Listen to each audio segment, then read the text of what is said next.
by the powers that be. This time, the teacup was much larger. It's one of these massive teacups, and it was being filled from November 14th onward to the point where it started spilling over the lip on November 14th, and every drop we add to the teacup now comes over the lip. So our release and our spillage, if you will, of all of this language is happening on a daily basis for this whole period of time. Now, will the teacup turn over at the end of the January and spill it all at once? I don't know. Or will it just suddenly drain away and start filling back up with building tension language? I don't know. What I do forecast is that we'll shift out of this general release language dominating everything into our more, I hate to use the word, but more normal building tension language oscillating with release language in this crocodile teeth fashion. So we will see an occurrence that something will change us on the latter half of the month, but how it will do so, I don't know. So in 2011, we can expect probably an economic kick in the release language, emptying more of our emotional tension from our solar plexus on the 7th. And that will set us up for whatever comes on the following couple of weeks that then take us into the building tension language in the latter part of January. From there we go this crocodile teeth fashion back to about March, and then we have a whole series of very sharp crocodile teeth, very precipitous increases in release language, a sharp, quick turnaround to building tension, and then back to release language that carry us through to another tipping point in October of 2011. I haven't done much work on that tipping point that far out, so I really can't speak to what's going to be around it, but we can discuss the, basically we can start drilling down and decide, okay, you want to know about 2011, you have to tell me when and where we're discussing. Okay. Well, let's start with one of the areas that you said was building a lot of the tension recently, the Koreas. Seems like there's kind of been a tit-for-tat back and forth here for a couple of months now. What do you see happening in the Korean peninsula there? And do you guys see anything possibly including China or Russia with that as well? We do have a lot of Korea information relative to after the building tension stuff comes back, but it's actually not in February. It's in the latter part of February and well into March. The language we have suggests that even now, China and Russia are hobbling, if you will, or deflecting what has been going on in the Koreas. Right. Okay, so let us look at our assumption. We have to ask ourselves at this point, before we get into a discussion of this, are we as individuals of the opinion that history is just a collection of accidents? If we are, then basically nothing what I'm going to say from this point forward will make any sense. If, on the other hand, we are of the opinion that history is the collection of what is allowed to be collected by the powers that be relative to their successful conspiracies, then we can discuss this in a meaningful fashion.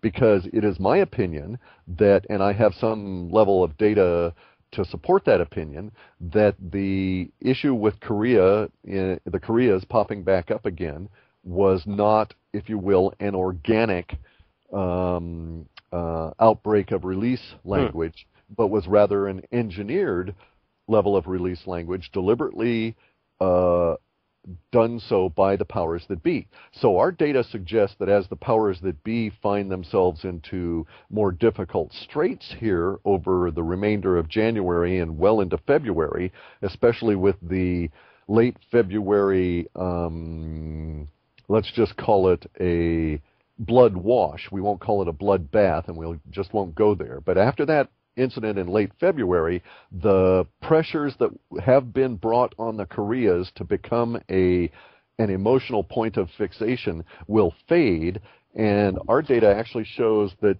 China and Russia and both Koreas are going to form into a much more harmonious or cooperative group later, probably in June, July, and August, we'd see the first part of that manifesting. So Really? basically, basically our data doesn't show the Koreas lobbing nukes at each other. Well, that's a good thing, I suppose. Now, this idea, though, this description is predicated on the idea that the powers that be don't change their minds. Sure. Right. They could at any moment become quite irrational and very desperate given the circumstances that will develop over February and March, and then decide they need to do something in a last-ditch effort, even though they are probably quite convinced it won't work. And you mentioned there that both the Koreas that your data is indicating will do something with Russia and China. So North and South Korea in with that? Sure. Okay. Sure. South Korea is a shining example of self-interest, enlightened self-interest, and directed thought as a population. They are not. Yes, they to a certain extent have emotional attachments to America, but they are not the kind of individuals that will decide that because of their loyalty they're going to go down with the American empire. Okay. That kind of thing. Gotcha. And you mentioned a blood loss or bloodletting late February. Is that in relation to the Koreas in particular, or is that pinned down? No. That has nothing to do with the Koreas. Okay. That's related to the powers that be. These individuals that believe themselves to be all-powerful and in control of things, and so far have demonstrated they're pretty damn good at it. We've got to give them that. Sure. Will find that their reality view will be tested by the occurrences in February and into March. And it will involve, as I say, a blood wash, not a blood bath. Okay. Still, it'll get everybody's attention. Okay. Gotcha. Okay, and let's transition a little bit past the Koreas, I guess, into a lot of people have been talking about the major earthquakes lately. Are you seeing anything more with major earthquakes here in the next few years, or volcanoes, Sure. things like that? Sure. Everybody had better, or people should understand that solidity in reality does not exist, and that extends all the way around. The crust of the Earth is not solid. Right. Even if you accepted the idea of material matter and atoms actually touching each other, which I discount, but even if you were in that viewpoint, you would acknowledge that the crust is basically composed of all these rocks that are cooperating to hang together given the forces that are on them. Now, these forces that control how these rocks hang together on our little ball in space will be seriously tested by the occurrences of the sun, and are being so tested now. So it will escalate rapidly and continue to the point where in late 2011 all the way into 2012, it will probably be the number one thing on everybody's mind other than their daily survival. In other words, those individuals that have the ability to think of something other than the fix they find themselves in at the moment will wonder basically, oh geez, what's next? Any particular areas that you're seeing, or will it be the same areas that have experienced major earthquakes before? No, it's going to be, this is going to be unlike anything that has been experienced in the past. This is one of those times where we can definitively say that past performance is not a guide to future activities. The sun's 88-day cycle continues, so from the end of January, the next end of the next cycle is April 19th. There is a debate now within the, what I fondly call the woo-woo community, at the extreme edge of it. There's a debate now as to whether it will be the end of that cycle or the end of the next cycle, which is on July 15th, that will start what we're calling continuous action. The continuous action idea is the following. The sun is at the end of a 26,000-year cycle that is divided, as is everything, into two halves. This 13,000-year cycle, every time a 13,000-year half cycle ends, you get all kinds of chaos throughout the solar system. We're experiencing that now. Right. The sun has been into this mode for a number of years. Because we live very short lives, we can't really see it in its grand totality, but basically, from the end of the last 13,000-year cycle, it's been working on getting to the end of this one. And we're at that point now. The Mayan calendar count may or may not be precisely accurate, but it's immaterial as to whether it's precisely accurate. If the peak of all of the effects are going to be in December of 2012, we'll still have effects all the way out to 2040, simply because it takes a long time for things to settle down. Right. So it's not that kind of instant doom that a lot of the doom addicts want. Nonetheless, they will find that they will no longer be doom addicts by the time we get to mid-2012. They will have had more than enough of it. The reason that I say this is because we're going to see earthquakes all over the place where we don't normally see them, because the planet is reshaping itself. There are many arguments as to how that reshaping will occur and exactly what will happen. There are, for those people that say that the reshaping that we're seeing at the moment, the occurrence of the earthquakes, the volcanoes, and the sinkholes, which you must constantly think the sinkholes now as part of this natural process, because we're no longer dealing with sinkholes caused by water or oil depletion. We're dealing with sinkholes that are caused by the giant rocks of the crust separating and then causing the whole structure above them to drain down a little bit. And so the sinkholes, in my estimation, are the first accurate signs of crustal displacement at a large level. There have been others, but they were the first for me that popped up into general awareness. We'll see those all over the place. So the whole of the planet will reshape itself. One of the arguments is that what's going to happen is that the equatorial bulge, bear in mind the Earth is not a perfect sphere. It is what's known as an oblate spheroid. Because we spin it a particular way and we have this relationship to the planets and the sun, we're fatter around the equator than we are if we were to take a line around the north and south poles. We're fatter around the equator by a total of 26 miles, and that's 13 miles of water on either side of the planet, or 13 miles of bulge on either side of the equator that is greater than the